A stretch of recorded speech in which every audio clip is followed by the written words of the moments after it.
If you have a electric car and you want to install this power charger at home, there is one extremely easy way if you are lucky.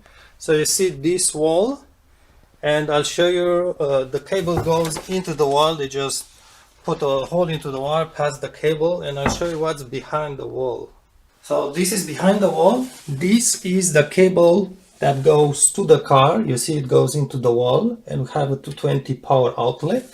And this is actually the power outlet for the dryer, which is 220 exactly as the one for the car. You don't have to change any panel, any fuse in the panel, anything.